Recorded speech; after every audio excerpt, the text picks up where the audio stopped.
So today we visited Jogyesa, and that's the principal monastery of the Jogye Buddhist tradition in Korea. Very interesting, the links between Tibetan and Korean Buddhism. If you look at the colors, Oriental architecture, there's a lot of similarities. Also, you will notice that at the gates of the temple here, they have what are called the Four Kings. And it's the same as the tradition in Tibetan Buddhism. They guard the gates of the temple from evil spirits and intruders.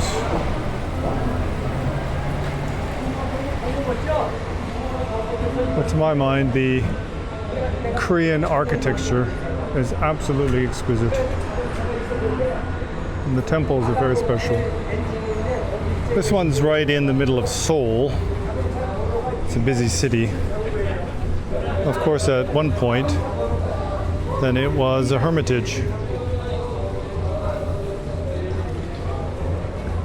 So about 500 years ago,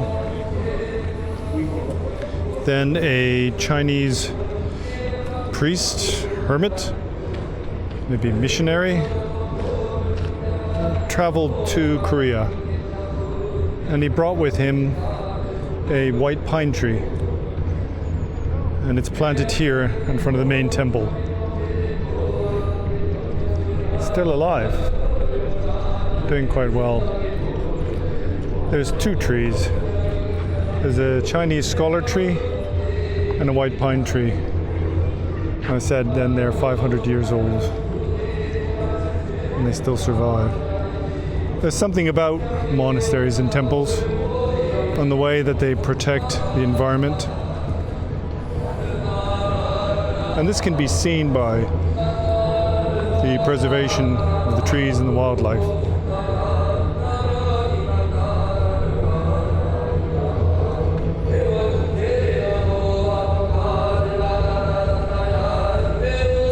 This monastery is called Jogyesa. It's the main temple of the Jogye lineage.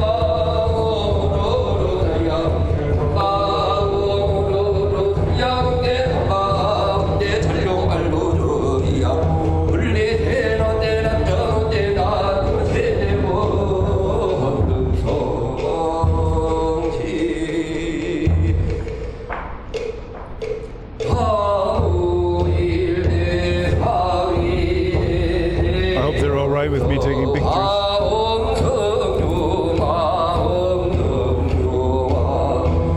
As you can see, there's a lot of practitioners in Korea. Still a lot of Buddhists. Even though these days, and most Koreans are atheists, or don't associate or affiliate with any specific lineage or tradition. These days, Jogyesa is highly influential in Korean Buddhism as a whole. In fact, during Japanese colonial control of Korea, then this was the center of the independence movement for Korean Buddhism in opposition to the imperial rule of Japan. Notably, then the founder of this Jogye tradition was one monk called Boo Choo Jinul. And these days, the Jogye order is one of the largest in South Korea, with over 9 million followers.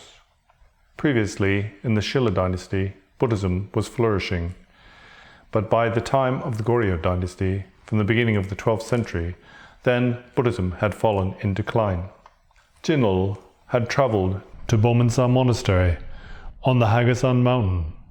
And there he conducted a thorough study of the Tripitaka and also the Avatamsaka Sutra, one of the principal sutras followed by Korean Buddhism and Chan Buddhism as a whole. It is said that through intensive study over a 3-year period, then Boo Choo Jinul had attained realization in his practice.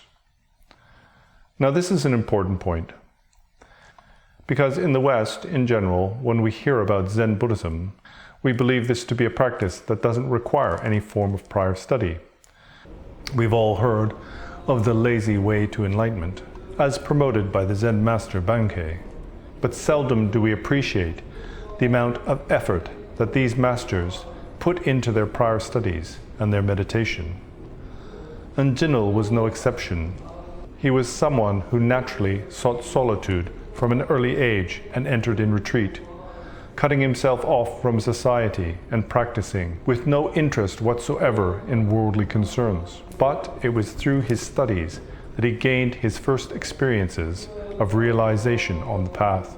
And in this way, over many years, then eventually it is said that Boo Choo Jinul achieved final awakening when he was studying the record of Da Hui, the famous Chan monk. What we know from Jinul's biography is that he didn't have a close connection with a specific teacher.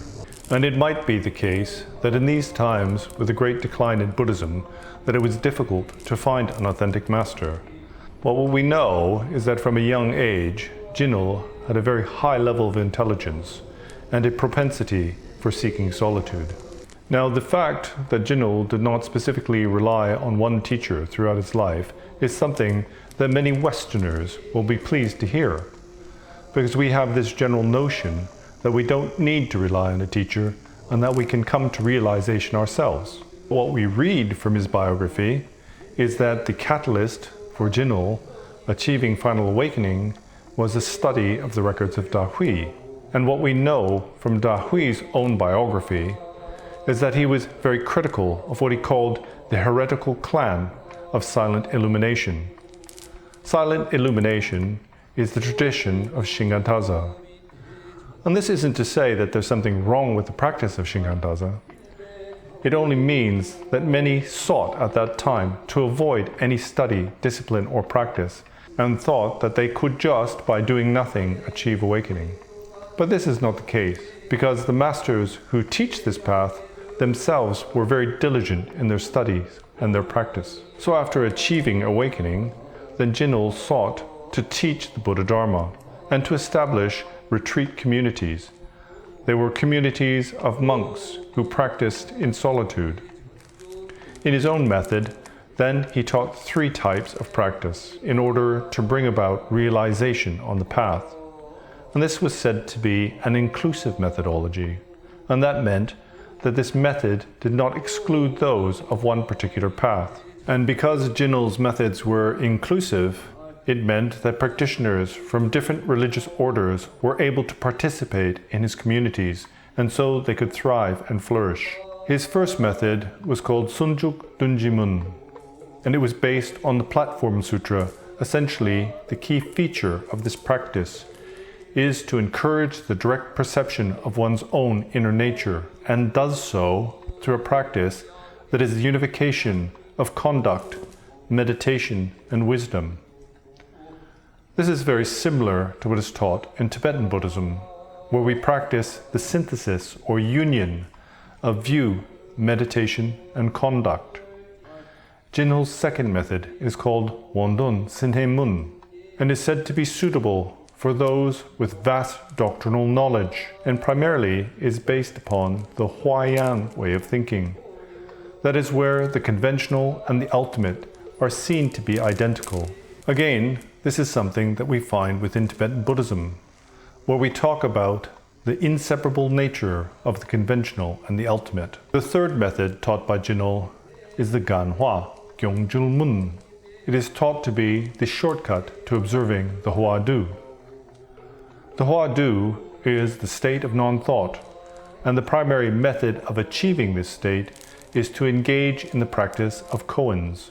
These are the unsolvable riddles that an authentic master uses to bring the student's mind closer to the recognition of non-conceptual awareness. In general, what we can see here confirms my previous statements about what is called Vipassana or insight meditation in the Zen tradition. And that's because it primarily focuses on these aspects of the 2 truths that were taught in the second turning of the wheel of Dharma. That is the provisional truth and the ultimate truth, and what is said to be characteristic of the Jogye order that is based on the teachings of Shakyamuni Buddha and the Paramitra Sutrayana is the investigation of mind and its nature. And one of the fundamental aspects of this practice is what we call the Qie Yang, or the Ti Yang in Chinese. This can be loosely translated in English as essence function. Essence refers to the wisdom that realizes the nature of all phenomena, and function refers to the way that phenomena manifest conventionally to the mind of the individual. And again, this is very similar to what is taught in Tibetan Buddhism, where it's said that enlightenment, or the state of a fully enlightened Buddha, is nothing other than realizing these two types of wisdom, what we call the internal and the external, the root and its branches, what is hidden and what is manifest, stillness and movement, the fundamental and the superficial. The basic precept that Jinul advocated was that of sudden enlightenment, followed by gradual cultivation. And again, in the West, when we hear of such a thing as sudden enlightenment, what we imagine is that there is a shortcut to achieving awakening, and in order to achieve this, that we do not need diligence or to engage in extensive study or the practice of meditation in solitude. But all we have to do is to look at their own life stories and how they applied themselves, how they spent years in solitude, studying the sutras and practicing meditation. And it is by this means that one may, through cultivating the experiences of sudden realization of naked awareness, achieve final awakening and liberation from samsara. And it is my wish that you too should attain this exalted state and go beyond the mundane world to achieve transcendence, the experience of profound peace and illumination, that is, the awakening of a Tathagata. Well, there's a lot more to do on this journey. And in a few days, I'll be traveling to Sudoksa. And as I travel with my father, then I hope that you will be able to join me and hear what I have to say about this most sublime and transcendent path to liberation. So until next time, then see you later.